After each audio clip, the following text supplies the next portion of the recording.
Dear student, Assalamu alaikum. Today our topic is factorization. Writing an algebraic expression as the product of two or more algebraic expression is called factorization. Dear student, factorization में हम algebraic expression को दो या दो से ज्यादा product form में लेके आते हैं. जब किसी भी algebraic expression को हम प्रोडक्ट फॉर्म में लेके आते हैं उसको हम factorization कहते हैं. तो एक्सरसाइज 1.1 क्लास 10 का पहला क्वेश्चन है solve each of the following by factorisation method. तो हम फैक्टराइजेशन मेथड को आज सीखने वाले हैं. उसका पहला क्वेश्चन है x² + 5x + 4. डियर स्टूडेंट, जब भी आप फैक्टराइजेशन का कोई भी क्वेश्चन जिस लेवल पे भी आप सॉल्व करने की कोशिश करते हैं उसमें आपकी पहले फोकस कॉमन पे होनी चाहिए कि आया इस इक्वेशन में या एक्सप्रेशन में कोई कॉमन है या नहीं. अगर कॉमन है तो आपने फर्स्ट ऑफ ऑल कॉमन लेना है. यहाँ पे अगर हम देखते हैं तो इसमें हम कुछ भी कॉमन नहीं ले सकते और यहाँ पे हमारे साथ टोटल 3 टर्म्स हैं. 2 फंडामेंटल ऑपरेशन इस्तेमाल हुई हैं, टोटल 3 टर्म्स हैं. तो 3 टर्म्स के लिए हम फैक्टराइजेशन में या तो फॉर्मूले का सहारा लेते हैं या इसको एक नाम से हम जानते हैं कि वोलेल मेथड, जिसको हम देखते हैं तो वोलेल की तरह ही नजर आता है ये. अब आपने क्या करना है, आपने x² के कोएफिशिएंट को मल्टीप्लाई करना है किसके साथ, लास्ट कांस्टेंट के साथ. लास्ट जब आप कांस्टेंट के साथ इसको मल्टीप्लाई करते हैं विद अ फंडामेंटल साइन के साथ, यहां पे भी पॉजिटिव है यहां पे भी पॉजिटिव, 1 4 4 ही आता है. तो यहां पे 4. अब आपने 2 हिंट से 2 डिजिट ऐसे ढूंढने हैं कि उसके मल्टीप्लिकेशन से 4 आए और उन्हीं की एडिशन से आपके साथ 5 आए. अब अक्सरियत स्टूडेंट को इस सोचने में थोड़ा सा मसला होता है कि हम कैसे हमने वैल्यू को ढूंढना है और कैसे हमने सोचना है कि इससे मल्टीप्लिकेशन से 4 और उनकी एडिशन से 5 आए. अक्सरियत स्टूडेंट को इसमें मसाइल दरपेश होती हैं. तो उस मसले का एक हल ये है कि आपने क्या करना है, यहाँ पे जो मल्टीप्लिकेशन से आता है फर्स्ट x² की कोएफिशिएंट कांस्टेंट के साथ जो आप मल्टीप्लाई करते हैं उसको आप HCF बाय फैक्टराइजेशन मेथड से सॉल्व करने की कोशिश करें. यहां पे जब आप इसको सॉल्व करने की कोशिश करते हैं तो आपने पहले छोटी सी वैल्यू से स्टार्ट लेना है. 2 2 4 2 1 2. अब इसके जो फैक्टर है वो टोटल 3 फैक्टर्स हैं. इन तीनों फैक्टर में ही आपको ये नंबर मिलने वाला है. अब आपने क्या करना है, 2 2 4 तो आता है, लेकिन इन दो को अगर हम ऐड कर लेते हैं इससे 5 नहीं आता, इस वजह से हम इन दो को नहीं ले रहे हैं. अब इन दो को इकट्ठा लें, 2 2 4 मल्टीप्लाई बाय 1, 4 1 4 आता है. तो यही एक डिजिट हम लेते हैं, 4 1 4 और इन दो को ऐड करें 4 + 1, इससे क्या आता है 5. तो अब 5 की जगह पे आप 4 और 1 का ही इस्तेमाल कर सकते हैं. तो अब आपने क्या करना है, 5 की जगह पे आपने 4 और 1 का ही इस्तेमाल करना है. x² + 4x + 1x + 4 = 0. अब इस इक्वेशन में आप देखते हैं आपके साथ टोटल 4 टर्म बन गए हैं. अब आपने इसमें से पेयर बनाना है. पेयर जब हम बनाते हैं, इसको हमने एक जोड़ा बना दिया, इसको हमने एक जोड़ा बना दिया. अब हमने पेयर से हमने कॉमन लेना है. इससे हम क्या कॉमन ले सकते हैं, यहां से हम अगर कॉमन लेते हैं तो हमें x ही मिल रहा है और यहां पे क्या रहेगा, x + 4. अक्सर स्टूडेंट इसमें कंफ्यूज हो जाते हैं कि यहाँ पे तो हमें x नजर नहीं आता, लेकिन ये आपको क्लियर होना चाहिए कि x² जो है ये इक्वल होता है किसके, x × x. अगर हम इन दो को दोबारा मल्टीप्लाई करते हैं तो इससे x² आता है. तो यहां से हमने एक कॉमन लिया, एक ही x रहते हैं इसलिए यहां पे हम x लिखते हैं. प्लस यहां पे अगर हम कॉमन लेने की कोशिश करते हैं, यहां पे हमें कॉमन नजर नहीं आता, लेकिन यहां पे कॉमन है. कैसे, 1 जो है ये मल्टीप्लिकेटिव आइडेंटिटी है. तो यहां पे हर नंबर के साथ 1 मल्टीप्लिकेशन फॉर्म में होता है. तो यहां पे हम 4 मल्टीप्लाई बाय 1 लिख सकते हैं. तो इस वजह से यहां पे हम क्या लेते हैं, 1 को ही कॉमन लेते हैं. तो x + 4 ये हमने लिया. तो यहां पे देखिए फैक्टराइजेशन में मजे की बात ये होती है कि जब भी आप फैक्टराइजेशन मेथड को इस्तेमाल करते हैं, अगर आपने पेयर में से कॉमन लिया, कॉमन लेने के बाद जो ये ब्रैकेट वाला टर्म्स है, अगर ये ब्रैकेट वाला टर्म एक जैसे आता है तो आपका मेथड ठीक है, अगर अदरवाइज आप गलत सॉल्व कर रहे हैं तो आप अपने क्वेश्चन पे अपनी जो आपने डिजिट ली हैं, जो आपने पेयर लिए हैं, उस पर आपने नजरसानी करनी है। अब देखिए ये दोनों सेम आए हैं तो हमने क्या करना है, x प्लस 4 और x प्लस 4। यहां पे अगर हम इस इक्वेशन को देखते हैं तो यहां पे हमारे साथ दो टर्म्स हैं। कितनी? दो टर्म्स। इससे हमने एक कॉमन लेना है और यहां से भी हमें कॉमन लेना है। x प्लस 4 इसको मैंने कॉमन लिया, x प्लस 4 को मैंने कॉमन लिया। आप ये सोच लें, आप ये अपने जहन में ये रखिए कि मैंने यहाँ पे x प्लस 4 को उंगलियों के साथ चिपका लिया, क्योंकि ये मैंने कॉमन लिया है। जब इसको मैं यहां से हटाता हूं बोर्ड पे क्या रहेगा, x प्लस 1। तो यहाँ पे x प्लस 4 ये मैंने कॉमन लिया, यहाँ पे क्या रहेगा, x plus 1 is equal to 0।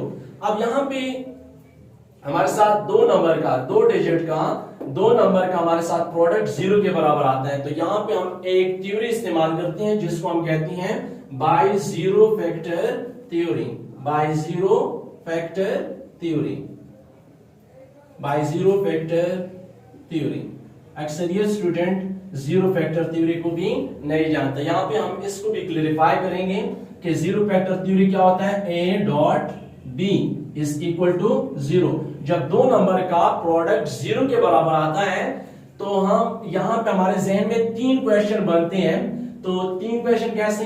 पहली कंडीशन तो ये बन सकती है कि 0 जो है, ये a जो है ये 0 है, b कुछ वैल्यू है।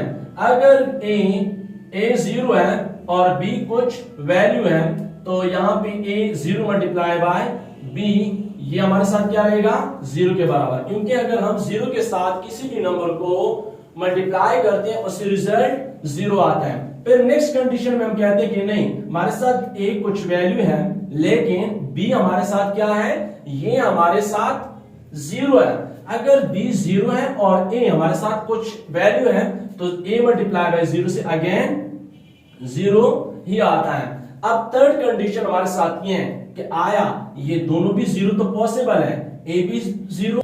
थर्ड कंडीशन हमारे साथ जो थी वो थी 0 यानी a b ये दोनों डिजिट 0 भी पॉसिबल है। अगर हम लेते हैं कि 0.0 तो 0.0 से भी 0 आता है। इसको कहते हैं जीरो फैक्टर थ्योरी। तो इसी वजह से हम कह सकते हैं कि या तो ये 0 के बराबर है या ये 0 के बराबर है। तो इसलिए हम यहां पे लिखते हैं कि x प्लस 4 ये 0 के बराबर है या x प्लस 1 ये 0 के बराबर है। अगर ये 0 के बराबर है तो फिर हम लिख सकते हैं this implies x is equal to -4, क्योंकि यहाँ पे 4 जो है ये ऐड हो रहा है, दूसरी साइड पे जाके सब्ट्रैक्ट हो जाएगी। और यहाँ पे x प्लस हो रहा है, दूसरी साइड पे जाके ये भी सब्ट्रैक्ट हो जाएगी। तो ये हमारे साथ क्या आता है, x की वैल्यू एक -4 और एक -1 आती है। तो इस वजह से हम इसको कह सकते हैं सोल्यूशन सेट इस इक्वेशन का क्या रहेगा, -4 और -1। ये था हमारा पहला क्वेश्चन इस एक्सरसाइज का। नेक्स्ट क्वेश्चन की तरफ जाते हैं, पार्ट 2 की तरफ। जो सेकंड क्वेश्चन है हमारे साथ यहाँ पे इस एक्सरसाइज का वो है x - 3 whole square is equal to 4। यहाँ पे अगर आप लोग देख लेते हैं तो हमारे साथ x - 3 a - b whole square एक फॉर्मूला है। इसको हमने खोलना है a square a - b whole square. ये फॉर्मूला ऑलरेडी आप लोगों को आता है, a - b होल स्क्वायर। ये किसके बराबर है, a square -2ab plus b square. Same इसी तरह हमने यहाँ पे a की जगह पे x और b की जगह पे हमने 3 लेना है। तो क्या लिखेंगे हम, x square -2 a b plus b square is equal to 4। लाजमी नहीं कि a की जगह पे a और b की जगह पे b ही आएगा। यहाँ पे a की जगह पे x आए और b की जगह पे 4 आया। अब इसकी सिंप्लीफिकेशन करें। जब एक बार आप इसमें इक्विलिटी इस्तेमाल करते हैं, यहाँ पे आपने दिस इंप्लाइज का ही सिंबल इस्तेमाल करना है। अब यहाँ पे क्या आएगा, x स्क्वायर -2 3 6x प्लस 9। 3 का स्क्वायर क्या आता है, 3 स्क्वायर। जब किसी भी नंबर का पावर जो भी हो आपने बेस को उतने ही टाइम्स मल्टीप्लाई करना है। तो 3 3 से क्या आता है, 9 ही आता है। तो इसलिए यहाँ पे हमने 9 लिखा है। और 4 यहाँ पे क्या हो रहा है, इसके साथ फंडामेंटल साइन। अगर आप लोगों को जब भी कोई साइन नजर नहीं आता किसी भी नंबर के साथ, किसी भी डिजिट के साथ, तो वहां पे पॉजिटिव, तो इस वजह से हम इसको इस साइड पे लेके आएंगे, तो ये क्या बनेगा नेगेटिव, यहाँ पे ये जीरो ही रह जाएगी। X square minus 6x plus 9 minus 4 से आता है प्लस 5 इज इक्वल टू 0। अब हमने अगेन वही काम करना है, फर्स्ट एक्स स्क्वायर के कोएफिशिएंट को हमने क्या करना है, मल्टीप्लाई करना है किसके साथ, कांस्टेंट के साथ। यहां पे आपने एक बात ध्यान में रखनी है कि आपने फैक्टराइजेशन से पहले आपने इस इक्वेशन को स्टैंडर्ड क्वाड्रेटिक इक्वेशन की फॉर्म में ही लेके आना है, तब जाके आप इस काबिल हो जाएंगे कि आप इस इक्वेशन को सॉल्व कर सकेंगे। तो अब हमने क्या करना है, 1 5 are 5। अब हमने दो डिजिट ऐसे ढूंढने हैं जिसकी मल्टीप्लिकेशन से 5 आए और उन्हीं की एडिशन से 6 ही आए, तो वही तरीका हम अप्लाई करते हैं। आप इस तरीके को अप्लाई करते जाएं, आप जिस टाइप का भी क्वेश्चन इस मेथड का सॉल्व करते हैं आपको कभी भी मुश्किल दरपेश नहीं होगी। तो 5 एक प्राइम नंबर है, ये एक प्राइम नंबर से ही इसको हमने डिवाइड करना है, 5 1 are 5। इट मींस कि यहाँ पे हमारे साथ दो डिजिट यही ही है, कोई और डिजिट हम नहीं ले सकते। तो 5 1 are 5 और 1 को अगर हम मल्टीप्लाई करते हैं 5 ही आता है। लेकिन मसला ये है यहाँ पे कि हमें +5 या +1 +5 और +1 अगर हम इसको ऐड कर लेते हैं यहाँ पे +6 आता है, लेकिन हमें क्या चाहिए, -6। तो इस वजह से हम इसके साथ भी नेगेटिव लगाते हैं और इसके साथ भी नेगेटिव, -5 प्लस -1 तो इससे आता है -6। तो -6 की जगह पे आप -5 और -1 को ही लिख सकते हैं, क्योंकि प्लस इंटू माइनस माइनस ही आता है। तो -6 की जगह पे आपने क्या लिखना है, -1 और -5 को। तो क्या आएगा, x square -5x -1x plus 5 is equal to 0।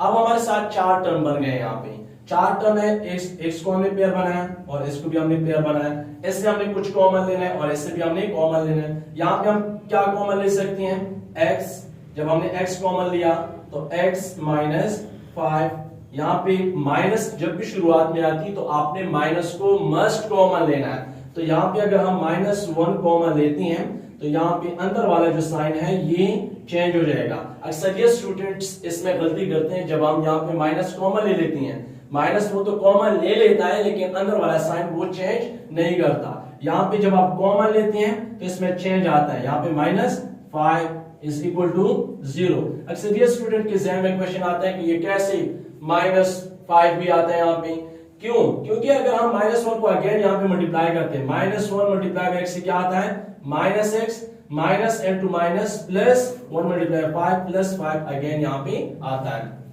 अब देखें ये जो ब्रैकेट वाले दोनों टर्म्स हैं ये हमारे साथ सेम आए हैं, इस वजह से ये मेथड, ये जो हमने कैलकुलेशन की है ये ठीक है। तो x -5 इसमें से हमने कॉमन लिया, ये हमारे साथ क्या थी, दो टर्म्स थी, दोनों टर्म्स से हमने x -5 कॉमन लिया, हमारे साथ क्या रहेगा, या x -5 हम कॉमन लेते हैं, x -5 को हमने कॉमन लिया तो क्या रहेगा, x -1 इज इक्वल टू 0। जब दो वैल्यू का प्रोडक्ट 0 के बराबर आते हैं again bye zero factor theory, तो इन दोनों को हम लिख सकते हैं कि या तो x -5 0 के बराबर है या x -1 0 के बराबर है बाय जीरो फैक्टर थ्योरी।